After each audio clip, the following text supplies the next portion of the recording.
그렇다면 어디 가서 무식하다고 그래요?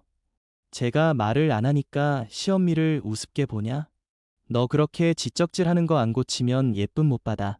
제가 지적질을 했다고요. 그래. 무슨 말만 했다 하면 이건 아니다.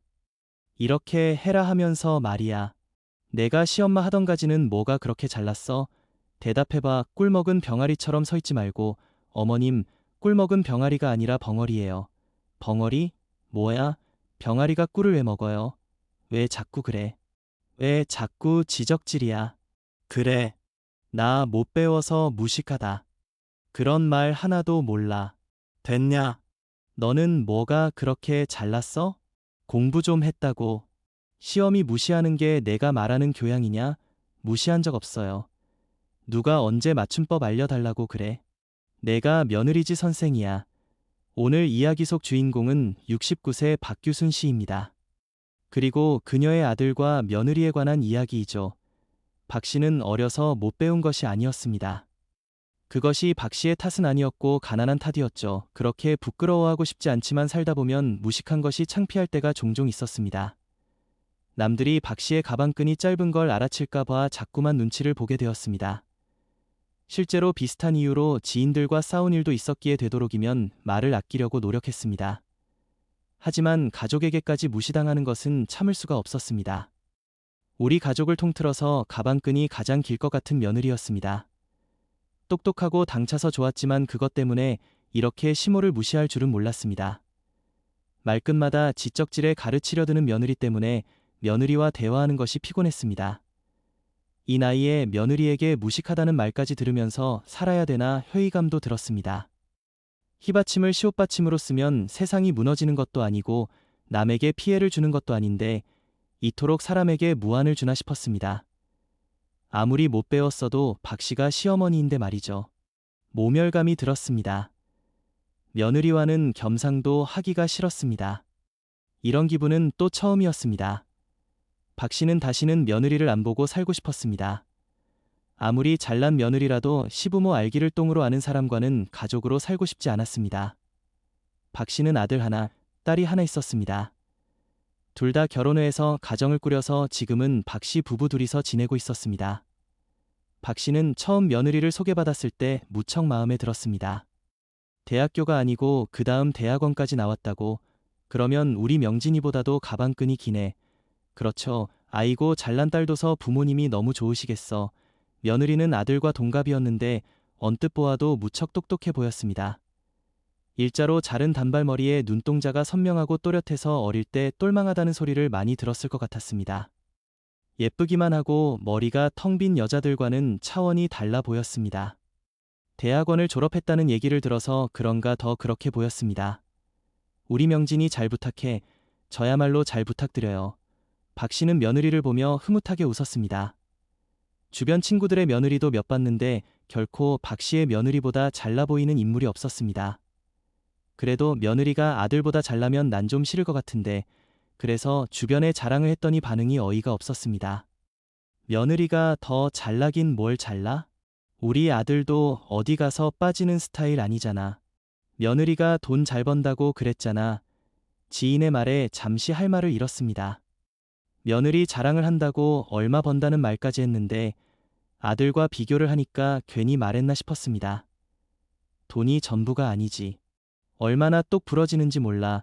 아 그러니까 며느리가 너무 똑 부러져도 남편 잡는다니까 그러네.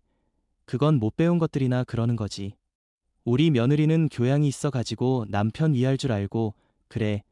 어이고 완벽한 며느리 맞아서 좋으시겠네. 떨떠름한 표정을 하고 있는 친구를 향해 박 씨는 콧방귀를 뀌었습니다. 다 부러워서 그러는 거란 걸 알고 있었습니다. 그나저나 춘자네 딸은 이번에 이혼한다며? 그래. 어김없이 그렇듯 금방 주제는 바뀌었습니다. 하지만 박규순 씨 마음속에 자리 잡은 불편한 감정은 바뀌지 않았습니다. 그녀가 무시당하고 있다는 느낌, 그리고 그 느낌을 준 사람이 바로 그 멋지고 똑똑한 며느리라는 사실이 점점 더 선명해져만 갔던 것이죠. 결혼 후 천명절이 왔습니다. 그래서 우리 명진이가 어렸을 때 선생님들 칭찬을 그렇게 많이 받았어. 아주 귀가 따가울 정도였다니까. 뭐가 돼도 될 거라고 그랬는데 이렇게 잘나게 컸잖아. 사실 대학교도 좀 더 잘 갈 수도 있었는데, 한나 너보다 좋은 대학 다닐 수도 있었어. 어쩌면 조금 실수를 해버려가지고, 엄마 그런 얘기를 뭐 하러 하세요. 아들이 민망해하면서 말렸습니다. 하지만 분명히 할 건 해야 한다고 생각했습니다. 항상 남편 위할 줄 알아야 돼. 돈 좀 더 번다고 무시하고 그러면 안 되고, 엄마, 전에 지인에게 들었던 말이 자꾸만 신경 쓰여서 한마디를 했더니 아들은 말렸지만 며느리는 별로 신경을 쓰는 눈치가 아니었습니다. 박 씨가 잠시 부엌 다녀오는 동안 아들과 며느리는 회사 얘기를 한 것 같았습니다. 며느리가 곧 승진을 한다고 하는 것 같았습니다. 그리고 회사 사람에 대해서 얘기하는 듯 했죠. 서로 좀 껄끄럽긴 하겠네. 그래도 뭐 어쩔 수 없지. 선의의 경쟁을 한 거니까. 요새는 회사에서 여자들도 승진이 잘 되나 봐. 네. 그 선이라는 사람도 승진 때문에 너랑 경쟁했다는 거 아니야, 선이여. 그래. 선의의 경쟁 뭐라고 하지 않았어? 아, 갑자기 말을 멈추는 며느리와 아들. 분위기가 갑자기 차가워지는 것 같았습니다. 박 씨는 어리둥절해하며 물었습니다. 아니야, 남자야? 그게 아니고요. 어머님, 선의가 아니고요. 선의의 경쟁이요. 서로 도움되는 그런 좋은 경쟁이라는 뜻이에요. 그래, 박 씨는 머쓱한 표정으로 대꾸를 했습니다. 괜히 가지고 온 과일을 깎는 신용을 하며 어색함을 무마했습니다. 속으로는 선의의 경쟁하면서 자꾸 단어를 되뇌었습니다. 그러고 보니 많이 들어본 것 같았죠. 괜히 며느리 앞에서 무식해 보였으려나 신경이 쓰였습니다. 하지만 며느리는 이미 잊은 듯 얘기를 하고 있었습니다. 그래서 그 둘이 완전히 견언지간이거든. 근데 며느리가 말을 하다가 말고 문득 박 씨를 쳐다봤습니다. 잠자코 듣고만 있던 박 씨와 눈을 마주치자 며느리가 물었습니다. 어머님, 견언지간은 아시죠? 갑자기 그런 걸 왜 묻나 싶어서 당황했습니다. 견언지간 들어는 본 것 같은데 무슨 말인지 잘 생각이 나지가 않았습니다. 글쎄, 가족 간에 그런 거 아니야? 고부지간처럼 사위랑 장모 사이를 말하나? 아닌가? 자신 없는 목소리로 말을 하자 또다시 정적이 흘렀습니다. 아들은 어쩐지 머리를 싸매는 것 같은 동작을 취했습니다. 그러니까 박 씨의 얼굴이 화끈거리는 것 같았습니다. 어머님, 견언은 개와 원숭이라는 뜻이거든요. 사이가 나쁜 관계를 말해요. 며느리의 설명에 박 씨의 얼굴빛이 더 어두워졌습니다. 꼭 어려운 말을 써놓고 설명을 하는 게 박 씨를 무시하고 있다는 생각이 들었습니다. 그럴 거면 쉬운 말로 하던가. 모르는 것 같으면 눈치껏 넘어가던가 해야지. 왜 굳이 가만히 있는 사람에게 물어서 무안을 주나? 어이가 없었습니다. 처음엔 똑똑한 며느리가 든든하다고 생각했었는데 몇 번 만나다 보니까 그게 아니었습니다. 지적도 한두 번이지 그 뒤로도 자주 그랬습니다. 박 씨는 어릴 때 형편이 안 좋아서 중학교에 입학하자마자 그만둬야 했습니다. 그렇다고 그때까지 공부를 열심히 할 수 있었던 환경도 아니었습니다. 매일 반찬거리 잡으러 다녔으니까 책을 제대로 펼쳐본 적도 몇 번 안 되는 것 같았습니다. 아버지는 여자애는 공부를 할 필요가 없다고 여기는 분이었습니다. 물론 박 씨 스스로도 큰 꿈도 없었지만 말이죠. 그런데 나이를 먹다 보니까 박 씨의 나이에도 대학을 나온 사람들이 많았고 적어도 고등학교는 다 나온 것 같아서 주눅드는 일이 종종 생겼습니다. 일종의 자격지심 같은 것이었는데 이제 와서는 많이 사라졌다고 생각했습니다. 이 나이에 유식해서 어디다 쓰나 싶기도 했고 말이죠. 그런데 며느리가 무시를 해대니까 마음이 더 안 좋았습니다. 남이라면 욕이라도 한 바가지 퍼부어버리고 연을 끊어버리면 되겠지만 아들의 배우자라 그럴 수도 없었죠. 박규순 씨의 마음속에 작은 씨앗처럼 뿌려진 불편함은 일상 속에서 맞닥뜨리는 사소한 순간들마다 조금씩 자라나기 시작했습니다. 그리고 그 모든 순간의 끝에는 항상 며느리의 목소리가 있었습니다. 그러던 어느 날이었습니다. 아이고, 허리도 아프고 밥 차리기도 귀찮다. 며칠 전에 집 앞 공원에서 운동기구를 쓰다가 허리를 삐끗했는데 그게 지금까지 이렇게 아픈 느낌이었습니다. 싱크대 앞에 서면 찌릿거려서 밥 차려 먹기도 싫었죠. 오랜만에 족발 같은 걸 사 먹고 싶었습니다. 그래서 늘 그랬던 것처럼 아들에게 전화를 걸었습니다. 여보세요. 그런데 아들이 아니라 며느리가 전화를 대신 받았습니다. 명진이가 안 받고 왜 내가 받아? 아, 지금 씻고 있어요. 어떤 일이세요? 그게 족발 좀 시켜달라고 하려 했지. 족발이요? 배달 핸드폰으로 시켜달라고. 예전에 명진이가 시켜준 데가 있는데 거기가 맛있었어. 어머님, 배달앱 이용할 줄 모르세요. 그런 걸 내가 어떻게 하냐. 나이 먹으면 그런 게 어렵다니까. 에이, 60대면 그렇게 나이 드신 것도 아닌데. 저희 엄마도 직접 주문할 수 있으세요. 안사도는 박 씨보다 10살은 젊었는데 왜 비교를 하는지 몰랐습니다.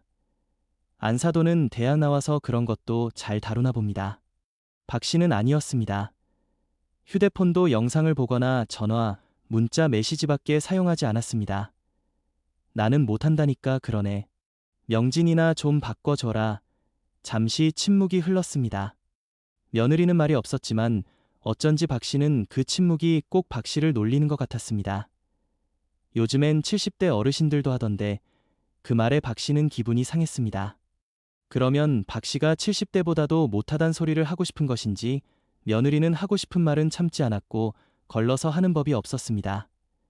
당차다고 해야 될지 버릇이 없다고 해야 할지 몰랐습니다. 마치 자신만 뒤처진 사람 취급을 당하는 것 같아서 어처구니가 없었습니다. 동네 친구들 중에도 휴대폰으로 배달을 할 줄 모르는 사람이 수두룩했습니다. 박 씨만 못하는 게 아니었습니다. 제가 시켜드릴게요. 족발이요? 그래, 마지못해 대답했습니다. 그런데 며느리는 얄미운 소리를 빼먹지 않고 덧붙였습니다. 근데 어머님, 이제 시대가 달라졌으니까 그런 건 빨리 익히시는 게 좋아요. 키오스크 같은 것도 할 줄 아세요? 뭐? 키오스크? 매장에서 기계로 주문하고 그러는 거요. 사람이 주문을 받지 않는 곳은 가지 않았습니다. 불편하기만 하고 뒤에 줄이 서면 불안해서 말이죠. 그런데 며느리에게 그것까지 미주알고주알 하고 싶지 않았습니다. 또 잔소리를 할 게 뻔했습니다. 알아서 할 테니까 족발이나 시켜줘라. 그러고 나서 전화를 끊어버렸습니다. 아들이 씻고 나와서 알아서 시켜주겠지만 더 대화를 하고 싶지 않았습니다. 요즘 들어서는 며느리랑 몇 마디만 나누면 이렇게 열불이 났습니다. 사람 신경을 살살 긁는데 도 같은 것 같았습니다. 옛날 같았으면 에이 같다고 시모에게 욕 먹었을 며느리 상이었습니다. 근데 또 박 씨의 며느리라면 따박따박 따지고 들 것 같기도 했습니다. 박 씨는 휴대폰을 내려놓으며 고개를 가로로 흔들었습니다. 도무지 정이 안 갔습니다. 그리고 또 어느 날이었습니다. 명진아, 우리 집 등기부등본 말이야. 그것 떼려면 어디로 가야 하냐? 등기부등본이에요. 뭐, 인터넷으로도 할 수 있고요. 등기소에서도 되죠. 구청이나, 그래, 그러면 가까운 데로 가야겠네. 아들과 그러고서 전화를 끊었습니다. 그런데 한 10분쯤 흘렀을까요? 며느리에게서 전화가 걸려왔습니다. 여보세요? 네, 어머님. 전데요. 등기부등본 발급받으러 등기소 가신다고요. 그래, 요즘에 핸드폰으로도 바로 발급받을 수 있어요. 핸드폰으로? 네, 엄청 쉬운데 직접 가지 않아도 되고요. 핸드폰은 나 못해 생각만 해도 머리가 아팠습니다. 유튜브를 보거나 검색하는 것까지는 하겠는데 서류를 발급받는 것은 박 씨가 생각하기에 너무나 고난도의 일이었습니다. 그냥 등기소서 받을게, 어머님, 번거롭게 뭐 하러 그래요. 그러면 제가 떼서 보내드릴게요. 별로 안 어려운 거라서 금방 돼요. 내 등기부등본을 내가 뗄 수가 있어. 등기부등본은 원래 돼요. 그러면 어머님, 카톡으로 보내드리면 되죠. 카톡, 박 씨가 되물었습니다. 사실 남들이 많이 쓰긴 하지만 박 씨는 카톡인지 뭔지를 쓰지 않았습니다. 어차피 메시지를 주고받는 거라고 그러던데 그러면 문자 메시지를 쓰면 그만이었습니다. 그게 익숙하고 훨씬 간편하다고 생각했습니다. 그래서 남들이 연락하기 불편하다며 카톡을 쓰라고 해도 해본 적이 없었습니다. 굳이 왜 그래야 하나 싶었죠. 나 카톡 안 해. 그런데 며느리에게 사실대로 말하자 또다시 침묵이 흘렀습니다. 그리고 한숨 소리가 들리는 것 같았습니다. 카톡 없으세요? 그래, 라인을 쓴다던가 그런 건 아니죠? 라인이 뭐야? 아니에요. 근데 요즘 카톡 없는 분이 어디 있어요? 어쩐지 며느리가 박 씨를 비웃는 것 같았습니다. 원시인을 대하듯 하는 말에 박 씨의 미간에 주름이 잡혔습니다. 나는 그런 거 안 써도 잘만 살았어. 됐으니까 그냥 끊어. 등기소 가서 떼면 되니까 그냥 가려고 했는데 먼저 전화를 해서 자기가 해준다고 나섰더니 결국에는 기분 상할 소리만 하고 끊게 되었습니다. 시어머니가 며느리에게 저래도 싫어할 텐데 며느리가 시어머니에게 하는 건 어디 가서 말도 못할 일인 듯 했습니다. 전화를 끊고서 기분이 계속 나빠서 결국 박 씨는 다시 휴대폰을 들었습니다. 그리고 며느리에게 한 통의 문자 메시지를 보냈습니다. 나이 먹어서 잘 못하는 거지. 그래도 그렇게 말하면 안 되는 거 아니냐. 속이 답답해서 한마디 하지 않으면 안 될 것 같았습니다. 이 정도면 할 말은 했다는 생각이 들었습니다. 잠시 뒤에 답장이 왔습니다. 메시지를 확인했는데 기가 막힌 웃음을 참을 수가 없었습니다. 어머님, 띄어쓰기 제대로 하셔야 해요. 그리고 그렇게가 아니라 그렇게라고 하셔야 하고요. 안 되는 거 아니고 안 되는 거예요. 대할 때 아예가 아니라 아예로 쓰셔야 되고요. 안 되는 거 이렇게요. 맞춤법 틀렸어요. 이 정도면 조롱을 하기 위한 답장이 아닌가 싶었습니다. 박 씨가 보낸 내용에 대한 답은 한 줄도 없었습니다. 사과도 해명도 아닌 맞춤법 지적밖에 없었죠. 알 수 없는 감정이 가슴에서 치밀어 올랐습니다. 공부 많이 한 사람들은 다 이런 건가? 하는 생각이 들었습니다. 이 와중에 틀린 걸 지적하는 게 그렇게 중요한가 싶었습니다. 눈물이 핑 돌 것 같았습니다. 며느리에게 이런 취급이나 당하다니. 아들마저 원망스러웠습니다. 그 일이 있고 나서 박규순 씨는 며칠간 끙끙 앓았습니다. 자다가도 열이 받아서 벌떡 일어나기 일쑤였습니다. 외출할 기분도 나지 않았습니다. 그녀와 며느리를 잇는 실은 이제 끊어지기 일보 직전까지 와 있었습니다. 다만 그 실을 마지막으로 묶고 있는 것은 가족이라는 이름뿐이었죠. 일주일쯤 지났을 때 박규순 씨는 마음을 고쳐 먹었습니다. 이대로는 안 되겠다 싶었습니다. 하도 한심한 취급을 당하니 뭔가 해야겠다는 생각이 들었습니다. 며느리가 카톡인지 뭔지를 안 하면 사람도 아닌 것처럼 말했으니 그럼 그걸 배워야겠다고 결심했죠. 박 씨는 딸에게 전화를 걸어 집으로 불렀습니다. 카톡을 깔겠다고 딸이 집으로 들어오면서 위아하다는 듯 물었습니다. 어쩐 일이야. 엄마가 그렇게 깔아준다고 해도 싫다더니 요새 다 이걸로 한다며? 그렇지. 결제도 하고 여럿이서 대화도 하고. 그 말에 박 씨는 설렜습니다. 채팅하는 거야. 그렇지? 딸은 박 씨의 휴대폰을 가져가더니 몇 번 누르고선 천천히 설명했습니다. 이렇게 엄마 연락처에 있는 사람들이 이렇게 뜨거든. 눌러가지고 채팅 누르면 돼. 그러면 문자 보내는 것처럼 서로 채팅을 주고받을 수 있는 거야. 쉽네. 엄청 쉽지. 둘만 하는 게 아니라 이렇게 해서 초대하면 여럿이서 대화하는 거고. 딸이 박 씨의 휴대폰으로 또 뭔가를 눌렀습니다. 그랬더니 사람들이 초대됐다는 문구가 떴습니다. 이것 봐. 이렇게 우리 가족 단톡방 하면 돼. 단톡방이 뭐냐면 알아. 단체로 뭐라는 거잖아. 맞아. 그러더니 메시지 옆에 보이는 숫자로 상대방이 읽었는지 안 읽었는지도 확인한다고 했습니다.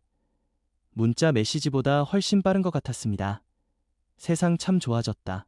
엄청 좋네. 그러니까 다들 쓰지. 여기서 이제 다 같이 얘기하는 거야. 맞아. 임서방이랑 오빠랑 새언니랑 나랑 초대해놨어. 아빠도 해야 되나? 내 아빠는 이런 거 못하지. 박 씨가 휴대폰을 받아들고 입력창에다가 안녕이라고 천천히 쳤습니다. 그러자 정말로 숫자가 사라지고 답장이 왔습니다. 아들이 박 씨에게 대단하다는 말과 엄지 모양 그림을 올렸습니다. 이거 재밌네. 박 씨는 저절로 웃음이 났습니다. 이걸 사람들이 다 쓴다는 거야. 나이 먹은 사람들도. 그렇지. 우리 시아버지도 쓰시는데 70 넘은 박가사돈도 쓰고 있다는 소리에 놀랐습니다. 며느리의 말이 박 씨를 놀리기 위한 거짓말은 아닌 것 같았습니다. 혼자 메시지를 보내고 답장을 기다리던 것과 달리 모두가 함께 대화하니 시간 가는 줄 몰랐습니다. 사위에게서도 답장이 오고 며느리도 한마디 했습니다. 박규순 씨는 그날 저녁 내내 휴대폰을 들여다봤습니다. 며칠 동안 박 씨는 단톡방에 열심히 글을 올렸습니다. 아침에 일어나서 아침 인사를 했고 밥은 먹었냐 물어보기도 했고 저녁에는 수고했단 말도 했습니다. 날씨가 좋으면 날씨 얘기, 비가 오면 비 얘기도 했죠. 처음에는 부지런히 답을 해주던 아들, 딸들은 점점 말수가 줄어들었습니다. 박 씨가 글을 올려도 한참 동안 답이 없는 경우가 많아졌습니다. 아직 확인들을 안 했네. 숫자가 안 없어지는 걸 보면 바빠서 보지 못하나 보다. 그리고 그 와중에 딱 한 사람만 꼬박꼬박 답장을 했습니다. 하지만 그 답장의 내용이 문제였습니다. 오늘도 화이팅. 어차피 바빠서 못 보겠지. 어머님, 어차피라뇨? 놀랍네요. 어차피가 아니라 어차피 이렇게 쓰셔야 해요. 북박기장 새로 사야겠다. 어머님, 북박기장이 뭐예요? 북박이장이에요. 맞춤법 그만 말해라. 어머님, 맞춤법이 아니고요. 맞춤법이요. 휴대폰을 던져 버리고 싶었습니다. 내용상 크게 중요하지도 않은 걸 가지고 꼬투리를 잡았습니다. 묻는 말에는 대답도 잘 안 하며 말이죠. 처음에는 알았다고 하고 고쳤는데 거의 말을 할 때마다 이런 식의 답변을 받으니 박 씨도 창피하기도 하고 화가 나기도 했습니다. 그러다 보니까 박 씨도 말수가 줄어들게 되었죠. 글을 쓰려다가도 또 틀릴까 봐 손가락이 멈췄습니다. 한 글자 쓰고 지우고 다시 쓰고 지우고 이게 맞나 저게 맞나 고민하다가 결국 휴대폰 화면을 꺼버리기도 했죠. 예전에는 하고 싶은 말을 그냥 보냈는데 이제는 그렇게 되질 않았습니다. 당연히 싫어하지. 누가 시어머니랑 종일 대화하고 싶어해? 며느리가 똑똑하다더니 머리를 잘 썼네. 일부러 그러는 거잖아. 입 다물게 하려고 뭐 정말 결국 친구에게 털어놓았더니 놀랄 만한 대답을 했습니다. 가만 생각해보니까 그 말이 맞는 것 같았습니다. 그렇지 않고서야 이렇게 꼬박꼬박 사람 속을 긁어놓을 리가 없으니 말이죠. 며느리는 가끔 볼 때 지나가는 말로 요새는 왜 카톡 안 보내느냐고 물었습니다. 하지만 그마저도 사람을 놀리나 생각하게 되었습니다. 그리고 어느덧 아들 내외는 부모가 되었습니다. 며느리는 정신이 없어 보였습니다. 일을 하면서 아이까지 키우느라 말이죠. 박 씨는 자신이 키워주고 싶은 마음도 있었지만 며느리가 그걸 원하지 않았습니다. 제 아이는 제 손으로 키우고 싶어요. 다들 이렇게 사는데요. 뭘? 힘들어도 좀 크면 덜하겠죠. 주변 사람들은 그런 며느리가 어디 있느냐며 대단하다고 했습니다. 자신들은 손주 키워주느라 허리가 아프다고 말이죠. 하지만 박 씨는 손자가 예뻤습니다. 다른 아이를 낳고 싶지 않다고 했는데 그렇다면 어쩌면 손자가 처음이자 마지막 손주가 될 수도 있다고 생각했습니다. 요즘 사람들이야 아이들을 많이 안 낳으니까 말이죠. 그래서 애틋하게 생각이 됐고 유가족도 같이 하고 싶었습니다. 박 씨가 괜찮다고 했어도 애 엄마가 안 맡긴다고 하면 말짱 도루묵이었습니다. 그 핑계로 박 씨가 집에 자주 드나드는 게 싫은 것인지 아니면 그냥 시어머니인 박 씨와 거리를 두고 싶은지도 몰랐습니다. 그래서 한동안 서운해서 삐져 있었는데 바쁜 며느리는 그조차도 눈치를 못 채고 박 씨 혼자 마음을 풀어야 했습니다. 손자는 돌이 지나고 3살이 되고 이제는 5살이 됐습니다. 이번 명절에 언제쯤 와? 미리 음식을 해놔야 되는데 추석을 앞둔 어느 날 박 씨가 아들에게 전화로 물었습니다. 엄마, 이제 차례 지내지 말고 그냥 다 같이 외식하는 게 어때요? 뭐? 차례를 지내지 말라고? 음식 준비하는 것도 힘들고 그렇잖아요. 요새는 안 지내는 집이 더 많대요. 박 씨는 솔직히 그러고 싶었습니다. 다만 남편의 고집 때문에 이 나이까지 차례상을 차리고 치우느라 허리가 휘는 것이었습니다. 그래도 며느리가 있어서 좀 덜했는데 그래도 힘든 건 힘든 것이었습니다. 아버지가 가만히 계시겠냐? 아버지는 제가 설득해 보겠다고 하던데 지율이 엄마가? 며느리가 설득을 하겠다는 말을 듣고 박 씨는 고개를 저었습니다. 될 리가 없었습니다. 없앨 차례였으면 진작에 없앴겠죠. 그런데 이틀 뒤 남편이 박 씨에게 말했습니다. 이제부터 절기 지내지 말고 명절에는 밖에서 밥 한 끼 먹고 말자고. 요리도 하지 마라. 뭐라고요? 박 씨와 6살 차이가 나는 남편은 늘 자기 말이 맞다고 생각하는 사람이었습니다. 몇 해 전에는 음식 가지수를 줄이자고 했다가 된통 혼이 나기도 했습니다. 그런데 갑자기 차례를 없애자니 놀랄 수밖에 없었습니다. 지율이 엄마가 그래요? 없애자고? 혹시나 해서 물어봤더니 돌아오는 대답에 놀라 자빠질 뻔했습니다. 지율이 엄마가 논리 있게 말하더만. 배운 사람은 달라. 그러고는 안방으로 쏙 들어가 버리는 남편의 모습을 어리둥절한 표정으로 바라봤습니다. 이게 무슨 일인가 싶어서 볼을 꼬집어 보았습니다. 새어나오는 웃음을 숨길 수가 없었습니다. 도대체 몇 년 만에 명절에서 해방이 된 것인지 몰랐습니다. 아무리 못해도 40년은 되는 것 같았죠. 그리고 추석에 가족들은 시내의 어느 식당에 모였습니다. 박 씨와 남편, 아들 내외와 손자 지율이, 딸내미는 오후에 만나기로 한 상태였습니다. 음식이 나오고 이런저런 이야기가 오갔습니다. 박 씨는 요즘 마음에 걸리는 일이 있어서 자연스럽게 그 얘기를 꺼냈습니다. 아니, 밥을 같이 시켜서 먹었으면 돈을 똑같이 내야 될 거 아니야. 근데 자기는 조금만 먹었다고 5천 원을 덜 내겠다는 거야. 말이 되니? 그건 안 된다고. 그러니까 딱 테이블에다가 자기 낼 거만 내고 가버리는 거 있지. 그래요? 너무하네요. 그러니까. 그래서 가서 머리채를 잡으려다가 말았어. 그 여자가 그렇게 눈치가 없고 욕심이 사나워. 그러니까 남편이 도망갔지. 남편이 도망갔어. 저번에 말했잖아요. 슈퍼하는 여자. 그 집 딸내미도 지 엄마랑 성격이 똑같아가지고 못 사러 가면 물건을 팍팍 내려놓고, 인물이 없으면 성격이 좋아야 되는데 성격까지 그 모양이라 여태 시집을 못 갔잖아. 40이 넘었는데. 박규순 씨는 신이 나서 이야기 보따리를 풀었습니다.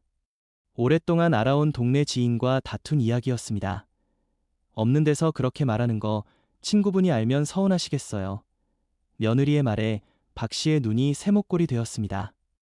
없는 데서는 나라님 욕도 한다는데 이것 가지고 또 훈계를 하듯이 하는 말에 기분이 언뜻했습니다. 자기는 그럼 남엄담은 하나도 안 하고 사는지 몰랐습니다. 박 씨는 입을 삐죽거렸습니다. 그리고 식사가 다 끝나갈 때쯤이었습니다. 옆 테이블에 두 사람이 앉았는데 초등학생으로 보이는 여자아이와 성인 여자였습니다. 그런데 밥을 다 먹고 할 일이 없어서 그 얼굴을 찬찬히 쳐다보니까 좀 특이했습니다. 여자가 엄마라고 하기엔 나이가 많은 것 같고 또 할머니라고 하기엔 좀 젊어 보였습니다. 박 씨는 물을 홀짜 마시면서 중얼거렸습니다. 저기는 엄마야? 할머니야? 그런데 조금 목소리가 컸는지 그쪽에서 힐끔거리는 게 느껴졌습니다. 눈이 마주치기 전에 얼른 고개를 돌렸는데 맞은편에 앉아있던 며느리와 눈이 딱 마주치고 말았습니다. 지은 죄도 없는데 어쩐지 뜨끔하는 기분이었습니다. 며느리는 갑자기 젓가락을 내려놓았습니다. 어머님, 그런 말씀하시면 안 돼요. 다 들려요. 뭐가? 남 얘기 소리로 하시면요. 신경 쓰여요. 좀 교양 없어 보이고요. 그 말에 박 씨의 눈이 크게 뜨였습니다. 지금 나한테 한 소리니? 시어머니한테 대놓고 교양 없다는 말을 하는 며느리가 세상 천지에 어디 있나 싶었습니다. 아들도 당황스러운 표정으로 두 사람을 번갈아 보았습니다.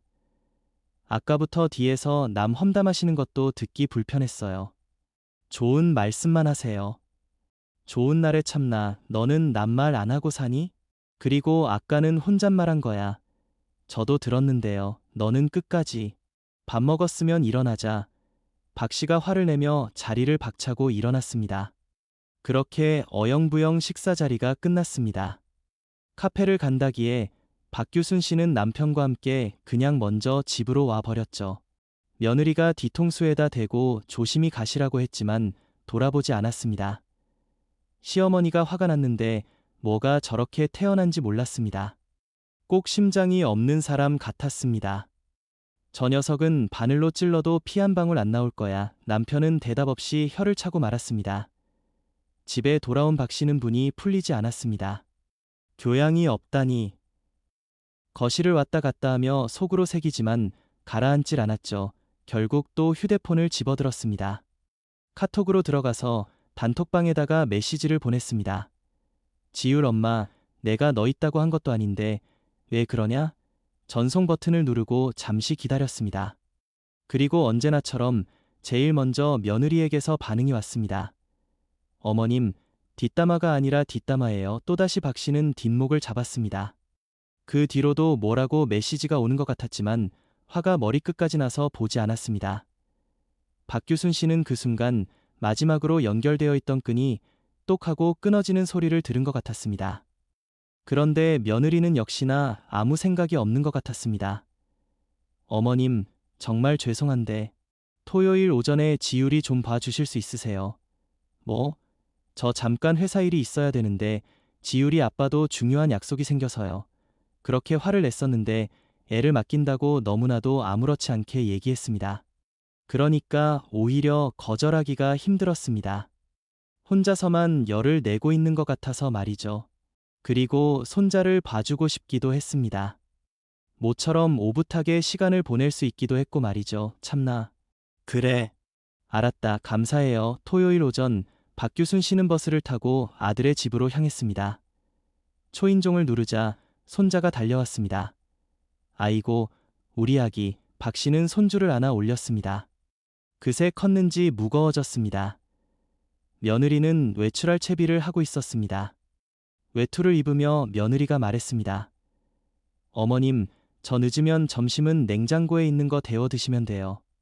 지율이도 같은 거 먹이시면 돼요. 근데 아마 2~3시간이면 올 거예요. 그래, 걱정 말고 다녀와. 며느리가 나갔습니다. 현관문이 닫히고 집안이 조용해졌습니다. 박규순 씨는 손자와 거실로 갔습니다. 아무리 바빠도 참 어수선하네. 아이가 있으니 이해는 가지만 그래도 사방팔방 장난감이 널려 있었고 식탁 위에도 뭐가 잔뜩 올려져 있었습니다. 싱크대에는 설거지하지 않은 그릇도 몇 개 보였습니다. 박 씨는 혀를 찼습니다. 대충 눈에 보이는 것만 치웠습니다. 주말에는 그래도 시간이 있을 텐데 안 치우고 뭐 하나 싶었습니다. 그러다가 한글이 적혀 있는 책을 발견했습니다. 벌써부터 한글을 배우나 싶었습니다.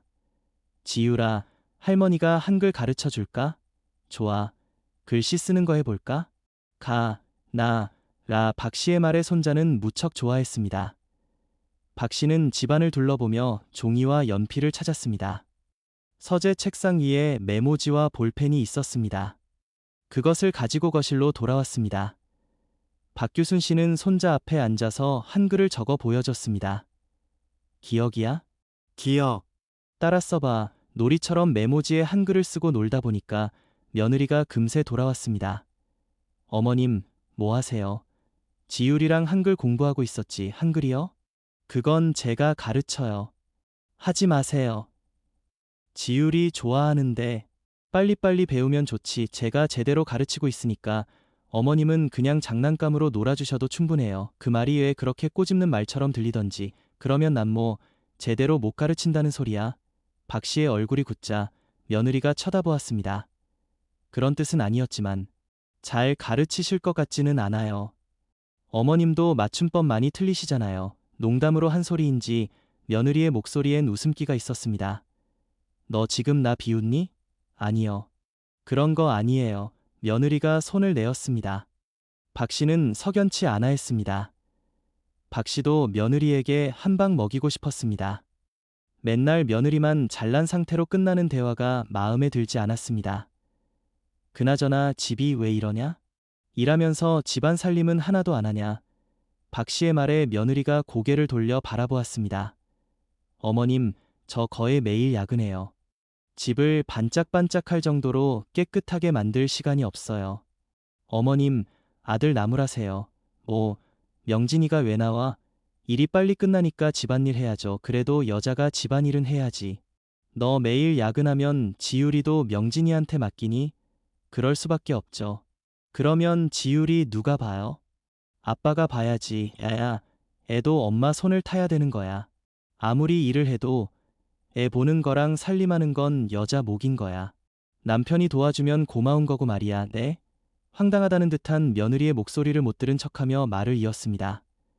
내 아들 기죽이지 마. 내가 돈을 더 번다고 남편 위에 서려고 하면 안 돼. 남자가 집안일을 돕길 바란다면 여자가 똑똑하게 굴어야 해. 살살 꼬셔서 도와달라고 해야지. 남자는 여자하기 나름이야. 어머님, 무슨 말씀하시는 거예요? 그건 아니죠. 요즘에 남자 여자가 어디 있어요? 어디 가서 그런 말씀하세요. 누가 흉볼까봐 무섭네요.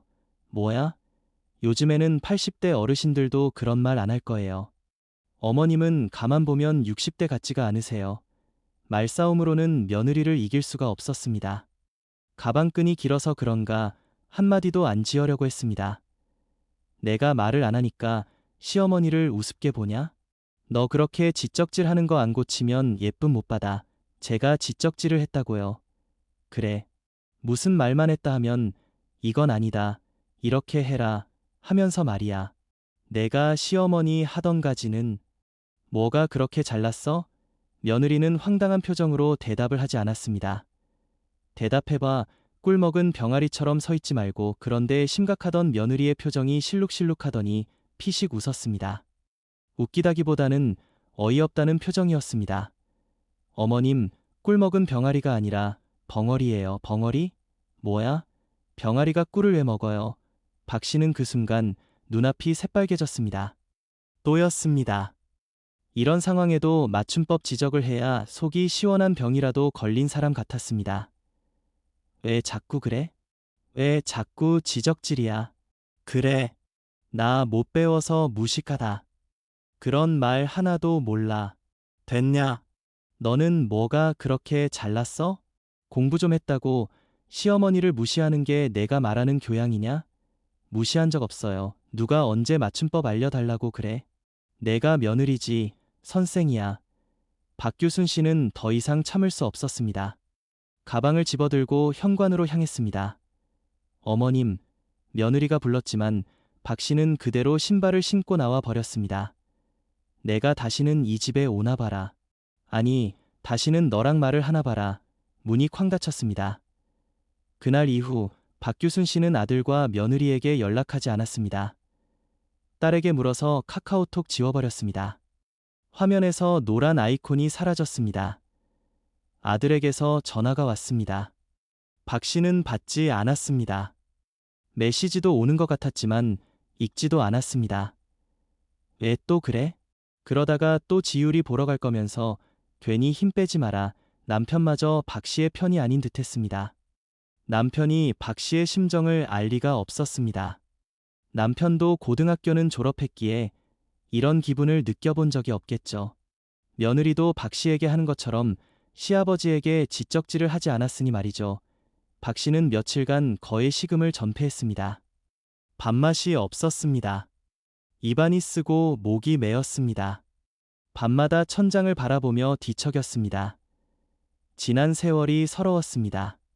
박 씨도 집안 형편이 여유로웠으면 이 나이의 며느리에게 이렇게 업신여김을 당하지는 않았을 것 같았습니다.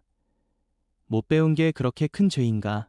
그런 생각이 머릿속을 맴돌았습니다. 박 씨는 며칠 뒤에 며느리에게 문자 메시지를 보냈습니다. 이제부터 지율이 맡기지 말아라. 영끝까지. 그런데 답장은 오지 않았습니다. 그게 더 속상했습니다. 역시나 며느리는 박 씨를 발톱대만큼도 못하게 여기는 것 같았습니다. 시간이 지나자 박규순 씨는 마음을 굳혔습니다. 그래서 딸에게 전화를 걸었습니다. 명아, 엄마 재산 다 너한테 줄 거야. 뜬금없이. 그게 무슨 소리야? 내 오빠, 나한테는 안 줄 거야. 너한테만 줄 거야. 우리 죽으면 이 집도 너만 가져. 알았지? 그거 법적으로 안 되는데. 뭐? 엄마가 유언장 쓰면 되지. 그래도 오빠도 소송 걸면 유류분 청구할 수 있어. 유류분이 뭐야? 그게 아무튼 있어. 있긴 뭐가 있어. 내 재산이니까 내 마음이야. 너도 엄마 무시하니? 아이고, 엄마. 우리 가족 중에 누가 엄마 무시한다고 그래? 새언니 말씀하시는 거죠? 어머님, 어머님. 진짜 속상해 죽겠어. 에이, 새언니도 말이 좀 필터가 없어서 그렇지. 다 알려주려고 그러는 거 아니겠어. 좀 틀리면 어때서? 그걸 꼭 그렇게 대놓고 무안하게 해야 해?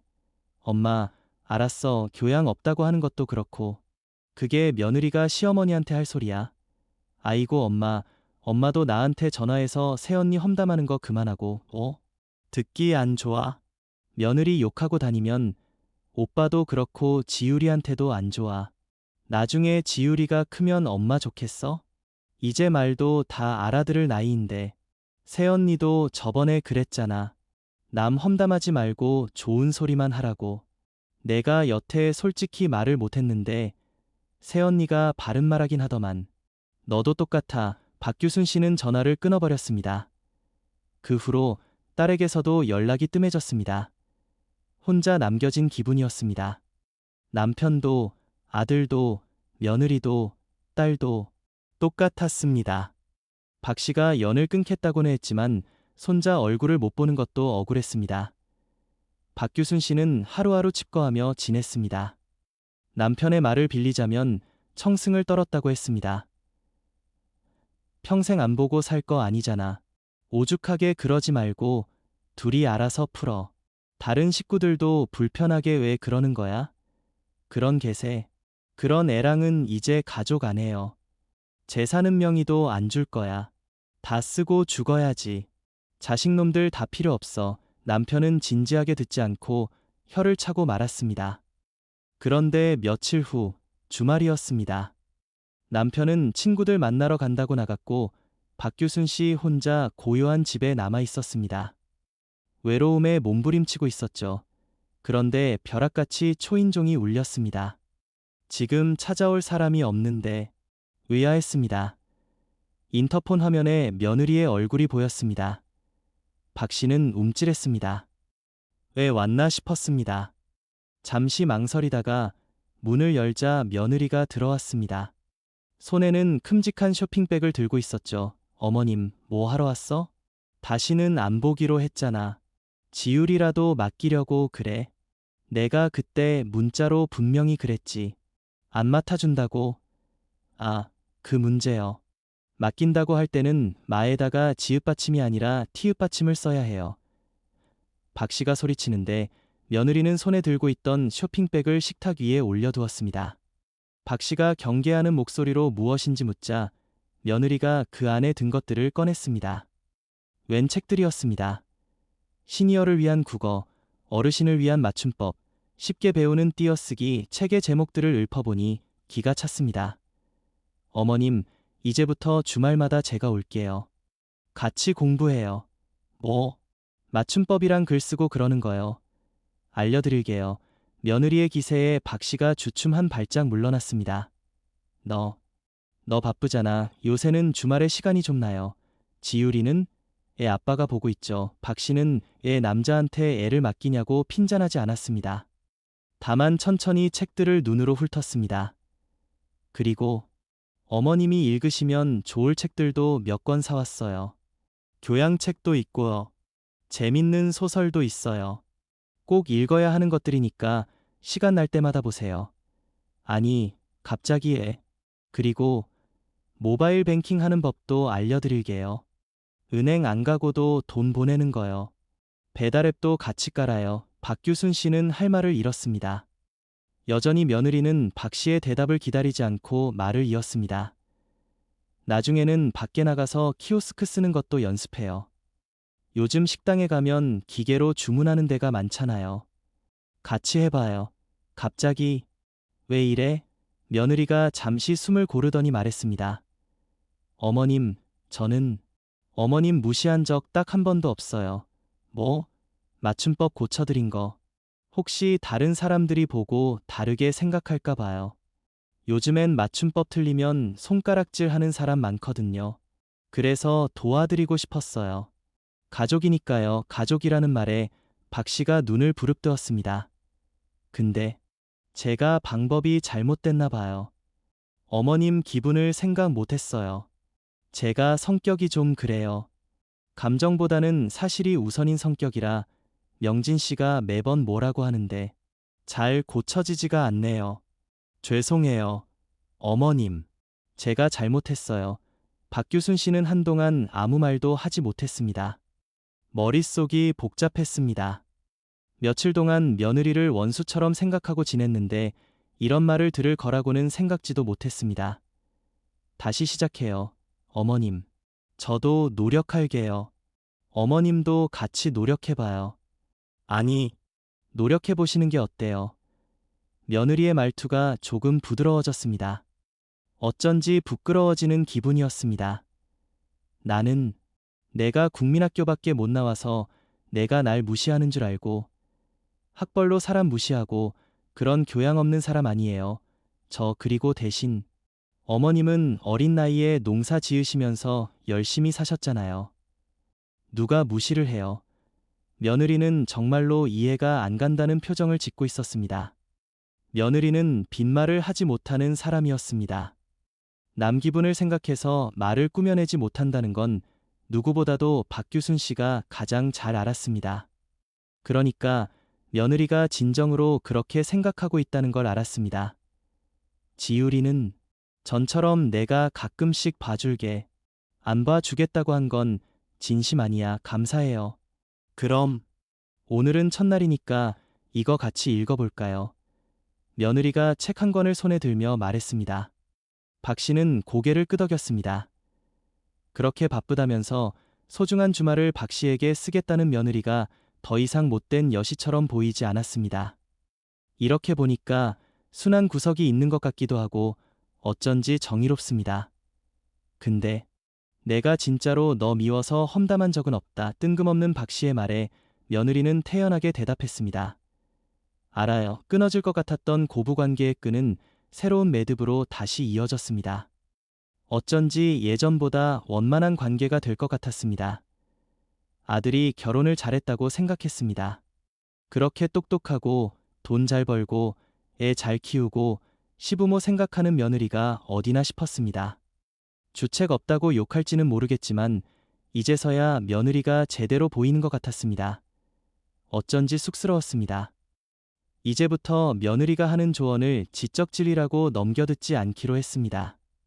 어쩌면 딸보다도 더 박씨를 생각하는 것 같았으니 말이죠. 어머님, 집중하세요. 그래, 알았어. 며느리의 혼내는 말투에도 박규순 씨는 웃을 수 있었습니다. 박규순 씨와 며느리의 새로운 동행이 시작되었습니다. 며느리는 약속대로 주말마다 찾아왔습니다. 처음 몇 주는 정말로 책을 펴고 맞춤법과 띄어쓰기부터 배웠습니다. 박 씨는 생각보다 금세 이해했습니다. 그동안 틀리게 알고 썼던 것들이 많아서 고치려니 손가락이 꼬이기도 했지만 며느리는 이제는 다르게 가르쳤습니다. 어머님, 그렇게랑 그렇게는 발음은 비슷해도 뜻이 달라요. 한 번에 외우려고 하지 마시고 문장을 통째로 읽어보세요. 익숙해지면 자연스레 손이 기억해요. 며느리는 더 이상 즉흥적으로 지적하지 않았습니다. 정해진 수업 시간에 준비해온 예시 문장들을 보여주며 차근차근 설명했습니다. 박 씨가 혼란스러워하면 쉬운 비유를 들어 이해를 도왔습니다. 마치라면 스프를 넣는 순서를 익히는 것처럼요. 익숙해지면 당연해져요. 한 달쯤 지났을 때 박 씨는 작은 변화를 느꼈습니다. 문자를 보낼 때 이게 맞나? 하며 망설이던 버릇이 조금 줄었습니다. 며느리가 틀려도 괜찮아요. 고치면 되죠. 라고 말한 뒤부터였습니다. 그 말이 박 씨의 마음에 놓인 돌을 조금 치워준 것 같았습니다. 그리고 모바일 뱅킹. 처음에는 두려웠습니다. 잘못 눌러서 돈이 날아가면 어쩌지 하는 막연한 공포 때문이었습니다. 며느리는 카메라를 켜지 않고 박 씨의 휴대폰으로 직접 예시 계좌를 만들어 보여주었습니다. 어머님, 보세요. 여기 확인 버튼을 3번은 눌러야 실제로 송금이 됩니다. 실수로 한 번 눌렀다고 돈이 가버리는 게 아니에요. 그리고 이체 내역은 여기서 다 확인할 수 있어요. 친절한 설명과 반복된 연습 끝에 박 씨는 생애 처음으로 집에서 전기요금을 납부했습니다. 성공했을 때의 그 짜릿한 성취감이었습니다. 남편에게 자랑했더니 남편이 그런 거 나도 배워야겠다며 관심을 보이기 시작했습니다. 가족 단톡방도 다시 시작되었습니다. 하지만 이번에는 박 씨가 먼저 이야기거리를 던졌습니다. 며느리가 가르쳐준 책에서 읽은 재미있는 이야기, 아니면 모바일 뱅킹으로 할인 쿠폰을 받아서 아들 내외에게 보내본 경험담을요. 며느리는 그런 글들에는 꼭 좋은 정보 감사해요. 어머님 이나 어머님 대단하세요. 라는 답장을 남겼습니다. 맞춤법 지적은 이제 개인적으로 보내는 문자에서만 더욱 조심스럽고 부드럽게 했습니다. 어머님, 요즘 많이 좋아지셨는데 이 부분만 조금 보면 더 완벽할 것 같아요. 다음에 알려드릴게요. 변화는 서서히, 그러나 분명하게 찾아왔습니다. 어느 날은 박 씨가 며느리에게 물었습니다. 너 왜 이렇게 내게 신경 써주는 거니? 너도 바쁜데. 며느리는 잠시 생각하더니 대답했습니다. 어머님이 불편해하시는 모습을 보는 게 저도 불편했어요. 그리고 지율이가 커가면서 할머니랑 대화하는 걸 보고 배울 텐데 할머니가 자신감 있게 말씀하시면 좋겠다고 생각했어요. 가족이 서로 도우면서 사는 거잖아요. 그 말을 듣고 박 씨는 눈시울이 뜨거워졌습니다. 며느리의 그 직설적임이 배려에서 비롯된 것임을 비로소 온전히 이해한 순간이었습니다. 며칠 후 가족들이 모인 자리에서 박 씨는 작은 선물을 꺼냈습니다. 손자 지율이에게 줄 한글떼기 학습지와 며느리에게 줄 예쁜 손크림이었습니다. 너 회사 다니면서 손 많이 쓰고 집안일도 하고 힘들지? 이거 바르고 팔랑팔랑해봐. 며느리는 순간 당황한 표정을 지었지만 금세 부드러운 미소를 지었습니다. 고마워요, 어머님. 그 순간 아들이 박 씨와 며느리의 모습을 보며 홀가분하게 웃는 것이 보였습니다. 박규순 씨는 이제 키오스크 앞에서도 조금은 덜 떨립니다. 아직은 서툴고 뒤에 줄이 서 있으면 마음이 조급해지지만 며느리가 옆에서 천천히 하세요. 누구나 처음은 다 그래요 라고 속삭여주듯 말하는 기억에 힘을 얻습니다. 그녀는 이제 자주 하는 생각이 있습니다. 가방끈이 길다는 게 무조건 잘난 건 아니구나. 그 길이만큼 다른 사람을 배려할 줄 아는 마음도 커야 진짜 배운 사람이 되는 거겠지. 며느리의 가방끈은 길었지만 이제 박 씨는 그 길이를 부러워하거나 두려워하지 않습니다. 오히려 그 길이가 자신을 더 넓은 세상으로 이끌어주는 다리가 되어주고 있음을 느끼니까요. 고부관계의 세 장은 완전히 달라졌습니다. 더 이상 적과 아군의 싸움이 아니라 서로 다른 배를 타고 출발한 두 사람이 중간에서 만나 서로의 배에 가르침과 배움이라는 짐을 나누어 싣는 항해가 되었습니다. 바다는 여전히 파도가 있을 수 있습니다. 하지만 이제 둘은 그 파도를 함께 헤쳐나갈 방법을 배우고 있었습니다. 그것이 진정한 가족의 시작이었습니다.